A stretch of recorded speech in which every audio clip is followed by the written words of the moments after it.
ардақты көрермен, бүгін біз өзіміздің кезекті есеп шығаруымызды жалғастыратын боламыз. Және осы аптаға бізде бір керемет есеп бұл есептің берілгені жазылып тұр. Яғни бізде сыйымдылық бар, сыйымдылықтан кейін кедергі бар, кедергіден кейін және тағы бізде кернеу бар. Оның бәрі бізде тізбектей орналасқан. Және бізге не табу керек? Бізге бірінші кезекте кроссовер жиілік табу керек. Екінші есепте кәдімгі жиілікті осымен байланысты отырып бізде бірінші осы жиілік табу үшін бізде дайын формула бар. Өздеріңіз білетіндей, ол бәрімізге таныс деп ойлаймын. Бұл формула яғни 1 бөлінген 2 пи көбейтілген r көбейтілген c. Осы мәндерін просто қоя саламыз. Қойған кезде бізде 2 көбейтілген пи көбейтілген бізде r міне берілген 100. Яғни бізде сыйымдылықта дайын берілген.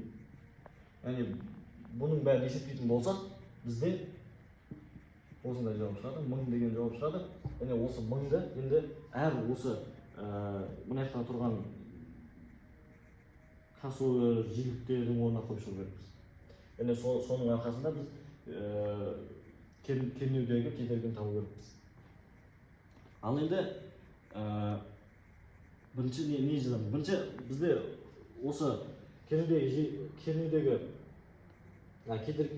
кернеуді табу үшін бізде формулада өрнектеу керек боламыз. Яғни бізде бірінші осындай максималды токтың формуласы бар.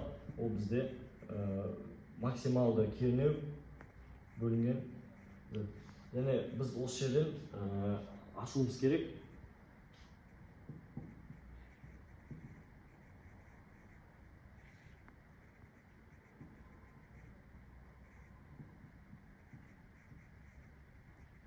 Аштық. Енді кезекте біз осы айдың мына бетін ашуымыз керек. Яғни біз екі максималды токты теңестірдік деп есептейміз. Яғни сол кезде бізде қалай болады? V R бөлінген R тең 0 R квадрат қосылған XC квадрат. Осынау бір өрнектің арқасында біз қазір жиіліктерді ауыстыра отырып үш мән шығаруымыз керек. Кеттік. Бірінші VR-ның дайын формуласын жазып алайық.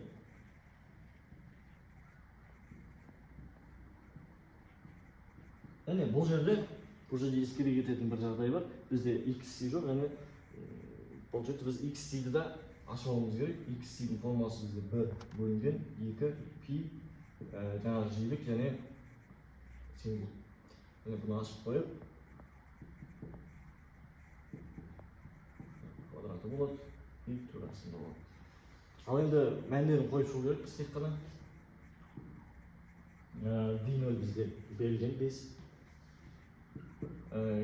Кедергі берілген 100. Кедергі тағы берілген 100-дің квадраты. Қосылған 1 бөлінген 2 пи. F бізде мінекей. F бізде біріншісінде. Бізде F қанша шықты бағана? F кроссовер 1000 шықты. Яғни бізде бірінші жағдайда 1 бөлінген 1000 болады. 1000 бөлінген 2 болады. Бізде 500 деген жауап шығады. 500 герц жиілік.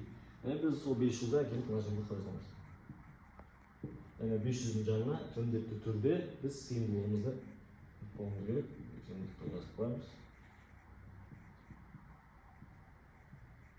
Осындай бір. Мынаның бәрі квадратта. Ал енді құрметті көрермендер, бізде яғни бұның бәрін қазір есептеп тұруға көп уақыт кетеді. Яғни бұл жерде тек математика ғана қалды. Яғни бүкіл физикасымыз бұл жерде шығардық. Яғни бізде мінекей осы 500 деген біздегі жиілік, яғни осы 500-дің орнына біз жиілікті ауыстырып отырамыз. Мысалы, мына жақта міне бізде crossover frequency бізде қанша болды? 1000 болды. Ол 1000-ды мына жаққа қойған кезде бізде 500 шықты. Бірінші жиілігіміз, екінші жиілігіміздің 1000-ның өзі болады. 1000-ның өзі болады, екінші жиілік, үшінші жиілігіміз 2 болса, 2-ні 1000-ға көбейткенде 2000 болады. Міне осы мәндерді тек келіп мына жерге қоя салу керек. Мына F деген 500 деп тұр, 500-дің орнына 1000-ді, одан кейін 2000-ді қою керек. Сол кезде бізде осындай жауаптар шығады. Мінекей бірінші мәніміз 2,24, екінші мәніміз 3,54, үшінші мәніміз 4,47-ге тең болады. Яғни біз нені байқаймыз? Бұл жерде кедергідегі кернеу бізде өскен сайын, яғни жиілігіміз өскен сайын кернеудегі кедергі де өсіп отырады. Ассалаумағалейкум, көрермен. Бүгін бізде кезекті есеп шығарымызды жалғастырамыз, және осы аптаға бізде бұл екінші керемет есеп. Бұл есепте бізде осындай бір тізбек берілген, тізбектей жалғанған сыйымдылық, айнымалы тоқпен жалғанған сыйымдылық және кедергі берілген, және бізде бұл жерде осындай жиіліктегі кедергінің кернеуін және сыйымдылықтың кернеуін табу керек. Ал кеттік, бұл есепті қалай шығарамыз? Бұл есепте бізде бірінші кезекте көмектесетін нәрсе бізде осынау формула, осындай максималды токтың мәнін табатын формула. Бұл формуланы бізде мінекей V0 бөлінген Z. Осылай жазылады бұл формула, және бізде I0 жоқ, I0 табу керек емес бізге, сондықтан I0-дің екінші жағына да I0-дің екінші формуланы жазамыз.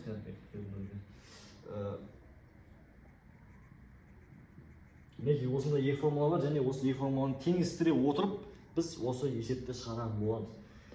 Ал кеттік. V0 бөлінген Z тең VR бөлінген R.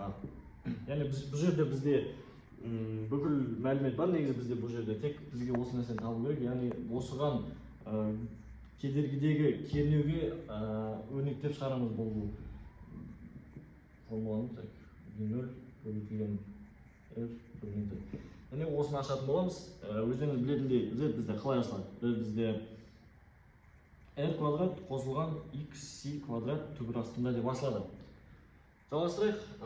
Яғни бізде V0 бізде берілген, яғни неке ол өрнектен көрсеңіздер болады, оны бізде 10-ға тең. 10. R берілген мұ? Берілген. N бізде 150. Бөлеміз, яғни осы формуланы аша саламыз. Ашқан моментте бізде бір нюанс бар. Яғни біз 150 квадрат деп жаздық. Яғни бізде XC жоқ. XC-дің да бізде формуласы бар. Уайымдамаймыз. 1 бөлінген 2 пи фреквенси және сыйымдылық. Осы жаққа келіп қоямыз. 2 пи жиілік және сыйымдылық.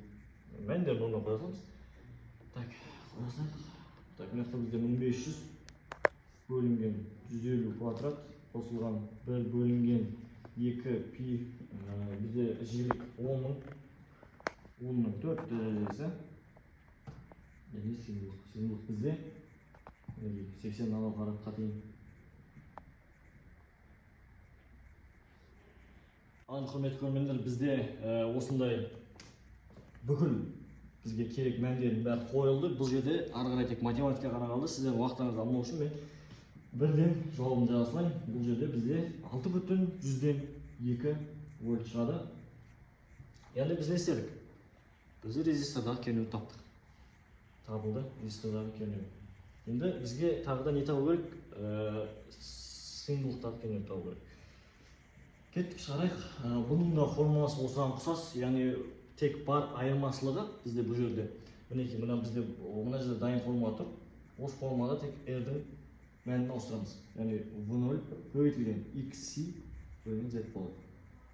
Осы формуламен шығаратын боламыз. Егер ары қарай өрнектейтін болсақ, не шығады? V0 көбейтілген XC бөлінген R квадрат қосылған XC квадрат түбір астында. Енді осыны тура мынау сияқты ашамыз. Сіздерге сразу ашып көрсете салайын. Яғни біз V0 біз XC-де міндетті түрде ашуымыз керек. Оны қалай ашатынын мен қазір қай жерде? Мына жерге жазып қойған екен. Мінекей 2 пи сыйымдылық бөлінген R квадрат қосылған 1 бөлінген 2 пи сыйымдылық квадраты түбір астында. Енді осы формуладағы заттардың бәрі бізде мәндер бар. Сыйымдылық, кедергі бәрінің мәндері бізде бар. Сондықтан мен сіздерге мынау сияқты уақытыңызды алмай бірден жауабын жазсам, бұның да жауабы бізде 7,98 вольт шығады екен. Яғни мінекей біз есепті толықтай аяқтап, біз бұл жерде сыйымдылықтар кернеумен кедергідегі кернеуді шығарып толықтай тоқтай шығарып формуланы жазып мәндерін қойып мінекей осындай жауаптар шығады екен. Сау болыңыздар.